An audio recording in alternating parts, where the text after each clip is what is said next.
Hello and welcome to my channel. I'm Unkempt Snugglepepper. I'm a digital artist and I want to help you get better at art. So this person posted several images and they're all in the anime style, asking how do I improve my art? And I know there are many art teachers out there who will say, don't draw anime. Don't draw from imagination. Yeah, I want to amend that.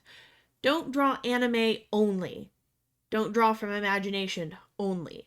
You will want to draw from life in order to learn the rules so you know when you're breaking the rules rather than accidentally landing somewhere, if that makes sense. When they posted this, my first thought was reference, reference, reference, which doesn't mean a whole lot without an explanation. The more we draw from reference, the more we look at things and then recreate them, the stronger our visual library will become. What is a visual library? It's what's in your head that you can imagine something and then accurately create it. If I tell you to think of an apple, you're going to have an apple. You probably can move that apple in a three-dimensional sort of way. But do you notice the speckles on the apple? The very slight color shifts.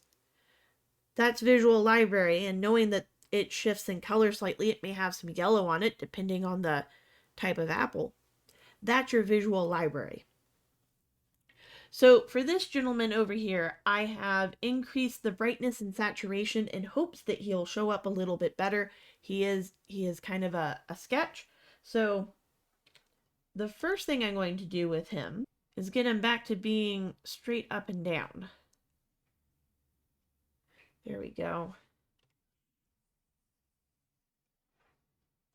He was leaning. So this tends to happen a lot in art. This tends to be something that we see in art. When I was younger, from the head down to the toes would slowly get smaller. And things like that. In addition, I've been drawing or very into art for around 20 years now, and I still have times when my characters lean to one side or another. And if you're in digital art, usually there's a button within your program to flip your art, see it from the opposite way, or you can hold it up to a mirror or even taking a picture of it. You will be able to see things that you weren't seeing while you were working on it. I have gathered here a fair amount of references of pipes and armor. I assume he's in leather armor. It would be hard to cross your arms like that in full metal armor. So we're just going to do a little bit of drawing over things. So let's start with the pose. And I know I don't have the exact pose, but let's see what we can do. So we're going to have our head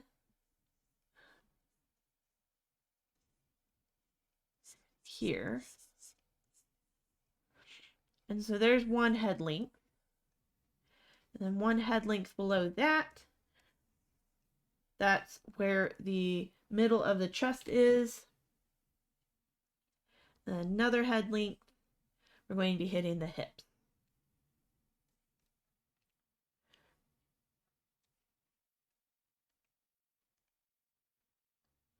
I'm going to take his opacity down a bit. So we have the head. I noticed that a lot of times your necks are too long. So we go into the shoulders.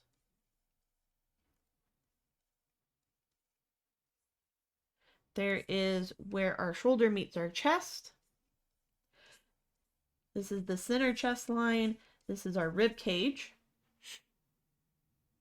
And then see, we're hitting about there. That's about where the top of your rib starts to curve down. So it'd be curved over here. And then we have our pelvis. Now with our arms and our two examples, we see that the bend of the elbow is about here in both of them. About here. And so the bend of the other elbow is going to also be about there. And then I'm still going to keep your hand with the pipe there.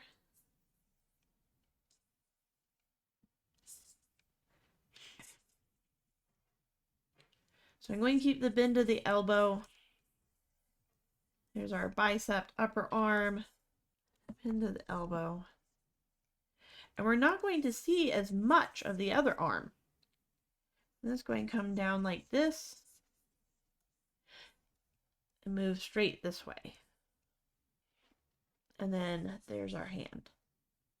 Now that I have this sketch down, I'm going to step away from it. I'm going to try to get kind of the leg started in there. So am I leaning? Just a little bit. So that's my base. That's my basic anatomy sketch.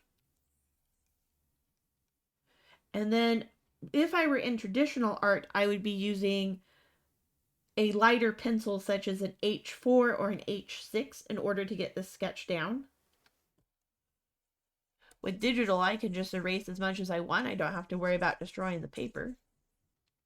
And then with a similar pencil, I would go in and start doing stronger features. So I know my head comes down on the side like this. He's facing forward, so I'm going to put in his nose and his eyebrows. Especially for men who have thicker eyebrows, I would consider drawing them in rather than using a single line. Put in the eyes here. And remember, even though you're giving him a beard, you still need to place the lips in the right area, which is going to actually be a little further up. I hit in this area. And if he's blowing the smoke, we have a bit more of an O. Now the beard moves with the facial muscles. So as he's making that, his beard shape will change slightly. We have his face in now. Get his eyes in.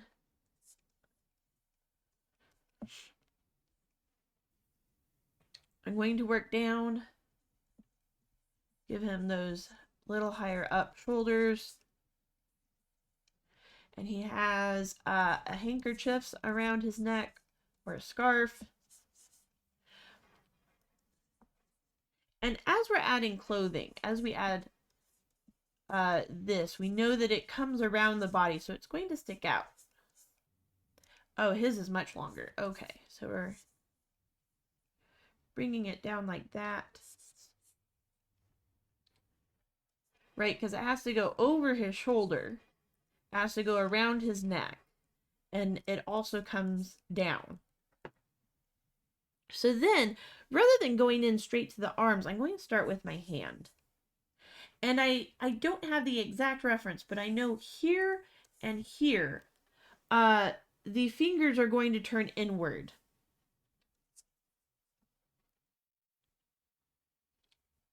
So I'm going to start my hand here and do my fingers as kind of a clump,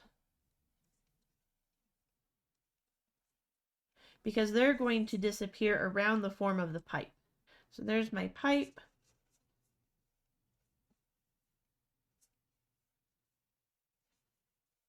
There are my fingers. I can go in and clean them up a little bit.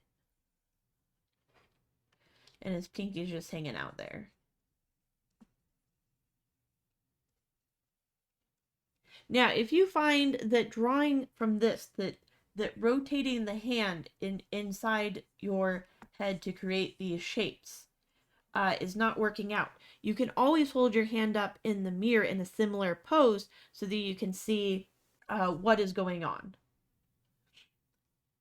So then we have his armor. So he definitely has some on his shoulder and his forearms. So I'm going to take this forearm, give him some bracers, bring this shoulder a little bit up. I'm going to guess that, let's go with leather again, because this guy has a leather shoulder and this guy has a leather shoulder.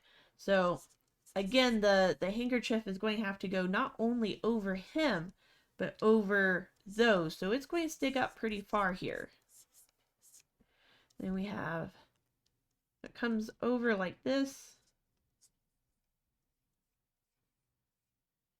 And then some sort of leather strap to hold it on that's going to go under the handkerchief. And then his bracers.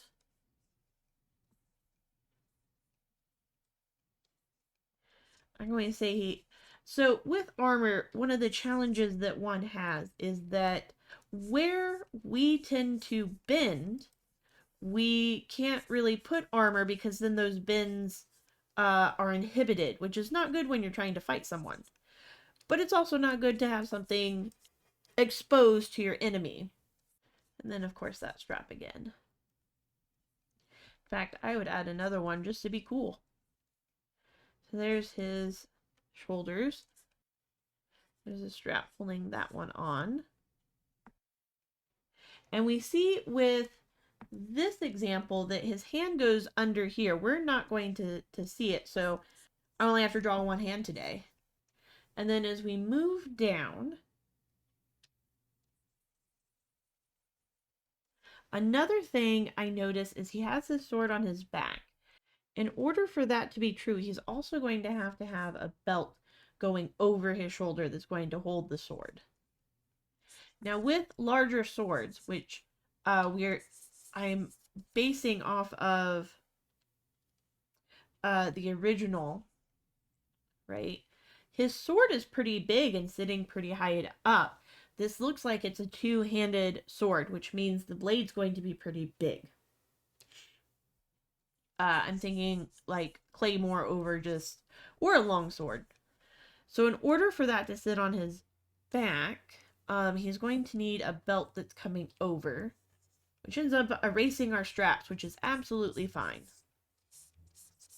Don't be precious with your art. If something needs to happen for your art to work, it needs to happen for your art to work.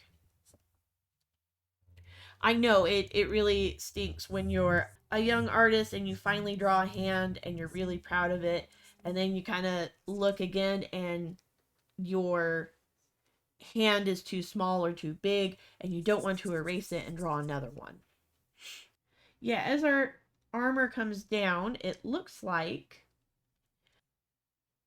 right, so he has a belt, and in the original he had kind of a, not an apron, probably another piece of leather to cover things. So we'll do that. Kind of some fabric here. I'm going to give him another belt to hold smaller items with underneath his sword belt. And then kind of his tunic coming to the end. Sorry, his chest plate coming to an end, and maybe his tunic is hanging out here. And then it looks like he's taking a break. So you know what? I'm going to have one leg going down like this and one leg kind of standing out like that. And then we would just continue the pose.